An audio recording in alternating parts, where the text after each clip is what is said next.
కోనసీమ అందాలు, మాటల కందని అనుభూతులు, రహదారుల పక్కన ప్రవహించే కాలువలు, పచ్చని చెట్ల తోరణాలు, ఉదయాన్నే కనిపించే మంచు తెరల సోయగాలు, అరటి గెలలు, కొబ్బరి తోటలు, ఇవన్నీ మాటల కందని మధురానుభూతులు. రంగవల్లులు, కోడి పందాలు, అంతర్వేది నదిలో నదీ సంగమ ప్రాంతంలో చేసే పడవ ప్రయాణం మరిచిపోలేని మధుర జ్ఞాపకం. పచ్చని వరి పొలాలు, కనుచూపు మేర ఎక్కడ చూసినా తనివి తీరని ప్రకృతి సోయగం. అలాగే ఆకాశాన్నంటే కొబ్బరి చెట్లు, ఇవన్నీ కోనసీమ అందాలు. కోనసీమకు మాత్రమే సొంతమైన అందాలు.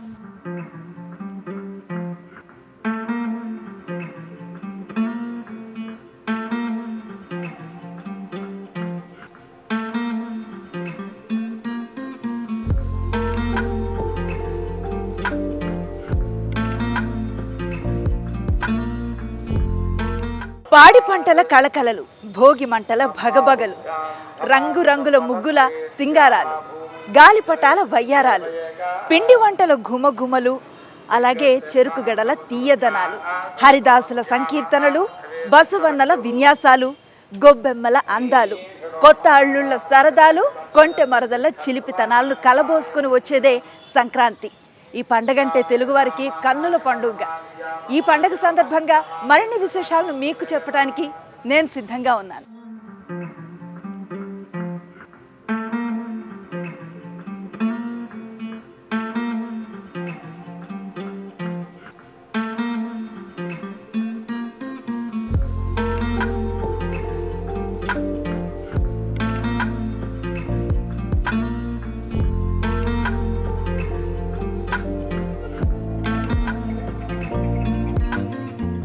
పశ్చిమ గోదావరి జిల్లా భీమవరంలో ఉన్న ప్రాచీన దేవాలయం సోమేశ్వర జనార్దనాలయానికి వచ్చాం. ఈ క్షేత్రం పంచారామాల్లో ఒకటిగా చెప్తారు. ఈ ఆలయానికి ఎదురుగా సోమగుండం అనే ఒక కొలను ఉంటుంది. ఈ కొలను నిత్యం కలవలతో కళకళలాడేదని పురాణ ఐతిహ్యం ప్రకారం తెలుస్తోంది. ఈ ఆలయానికి బయట ఆంజనేయ రామాలయాలతో పాటు ఆలయం లోపల ఇతర దేవాలయాలు, ఉపాలయాలు కూడా దర్శనమిస్తున్నాయి.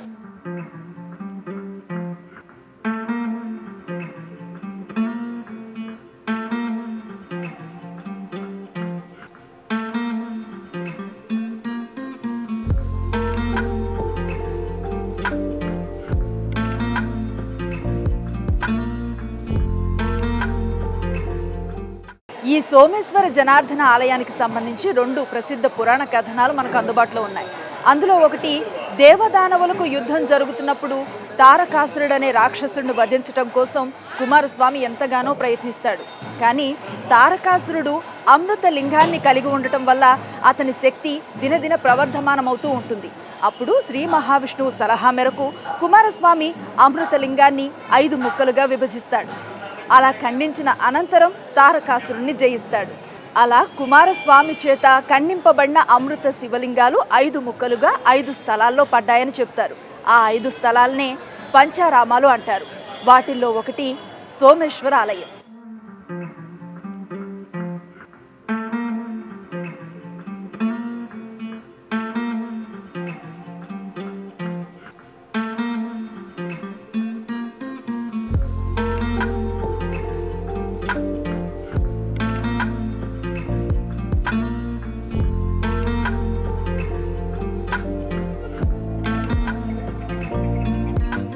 త్రిపుర సంహార సమయంలో శివుడు త్రిపురాన్ని నాశనం చేశాడని మరో కథనం ప్రసిద్ధి చెందింది. అయితే త్రిపురాసురుడి కంఠంలో ఉన్న శివలింగాన్ని 5 భాగాలుగా విభజించి వాటిని 5 క్షేత్రాల్లో ప్రతిష్ఠించారని, అవే పంచారామాలని అంటారు. దాంట్లో అమరావతిలో అమరలింగేశ్వరుడిగా, ద్రాక్షారామంలో భీమేశ్వరుడిగా, సామర్లకోటలో కుమార భీమేశ్వరుడిగా, పాలకులలో క్షీర రామలింగేశ్వరుడుగా, అలాగే భీమవరంలో సోమేశ్వర చంద్రశేఖరుడుగా భక్తులకు అభయం ఇస్తున్నాడు ఆ స్వామి.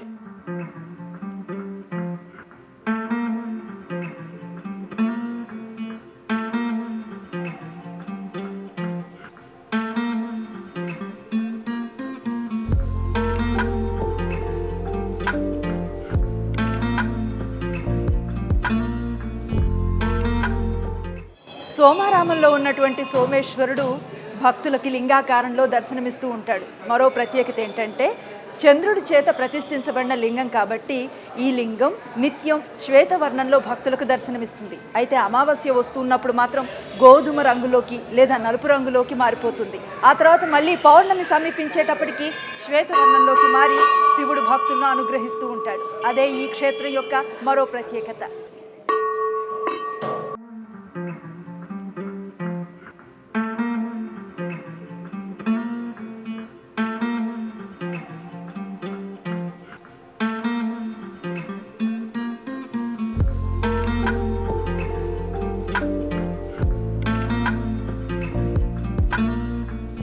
చాలా విశేషమైన ఆరామ క్షేత్రము.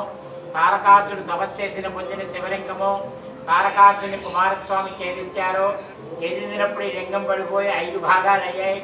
5 భాగాలు 5 ఆరామ క్షేత్రాలు. అమరారామ అమరేశ్వర స్వామి దేవేంద్రుడు ప్రతిష్ట, ఇక్కడ సోమారామ సోమేశ్వర స్వామి చంద్రుడు ప్రతిష్ట, క్షీరారామ పాలకులు రామచంద్రమూర్తి ప్రతిష్ట, దాక్షారామ భీమేశ్వర స్వామి సూర్య ప్రతిష్ట, కుమారరామ సామలకోట కుమారస్వామి ప్రతిష్ట. 5 పంచారామాలు దేవతలచే ప్రతిష్ఠించిన శివలింగాలు. 5 శివలింగాలు కూడా తెల్లగా ఉన్నాయి, స్ఫటికలింగాలు. 5 పంచారామాల కల్లా చాలా విశేషమైన ఆరామ క్షేత్రం. ఇక్కడ సోమేశ్వర స్వామి వారు చంద్రుడు ప్రతిష్ఠించిన పౌర్ణన్నాడు తెల్లగా ఉంటాడు, అమావాస్య నల్లగా ఉంటుంది, గోధుమ రంగులాగా. మార్చి ఏప్రిల్ సూర్యకిరణాలు పడతాయి. అలాగే ఇక్కడ స్వామివారి పైన అమ్మవారు అన్నపూర్ణాదేవి అమ్మవారి పైన ఉంది, కాశీలో ఉంది, తర్వాత వర్ణాల్లో ఉంది. ఇండియాలో ఎక్కడా లేని విధంగా స్వామివారి పైన అమ్మవారు ఉన్న విశేషం అన్నపూర్ణాదేవి. శ్రావణ మాసము దేవీ నవరాత్రులు, కార్తీక మాసం మహాశివరాత్రి విశేషంగా కార్యక్రమాలు, పూజా కార్యక్రమాలు జరుగుతాయి.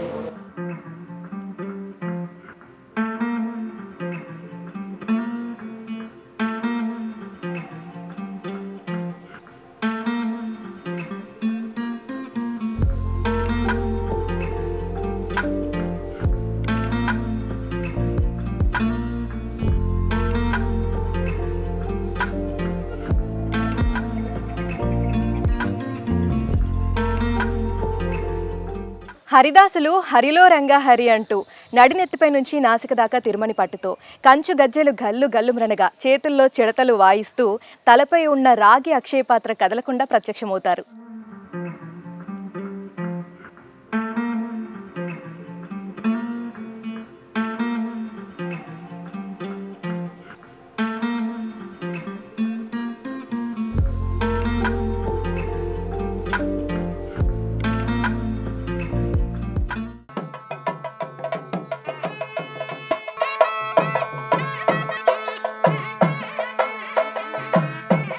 సంక్రాంతి రోజుల్లో మనకు కనిపించే ఒక అపురూపమైన దృశ్యం ఈ గంగిరెద్దుల వాళ్ళు. చక్కగా గంగిరెద్దుని అలంకరించి ఇంటింటికి తిప్పుతూ డోలు సన్నాయి వాయిద్యాలకు అనుగుణంగా వాటితో నృత్యం చేస్తూ ఉంటే చూడడానికి కన్నుల పండుగగా ఉంటుంది. అలాగే మనం ఇచ్చే కానుకలు తీసుకుంటున్నట్లుగా తలూపటో దానికి ధన్యవాదాలు చెప్తున్నట్లుగా మోకాళ్ళ మీద వంగటం లాంటివి నిజంగా అబ్బురపరుస్తాయి. సంక్రాంతి రోజుల్లో ప్రతి ఇంటికి తిరుగుతూ అమ్మగారికి దండం పెట్టు, అయ్యగారికి దండం పెట్టు అంటూ ఈ డూడు బసవన్న చేత చేయించే సంబరం అంతా ఇంత కాదు.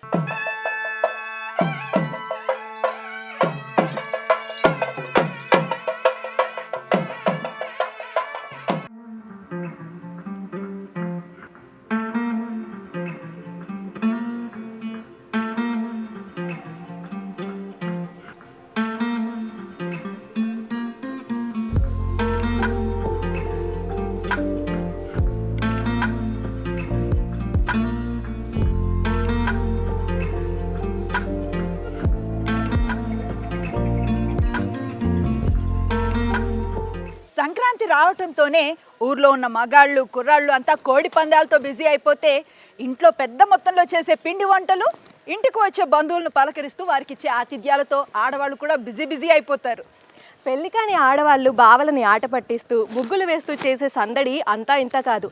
సాయంత్రం అయ్యేసరికి చెరువు గట్టిన రాగి చెట్టుకు ఉయ్యాల కట్టి ఆ సంక్రాంతి శోభను ఊరంతా ఆస్వాదిస్తారు.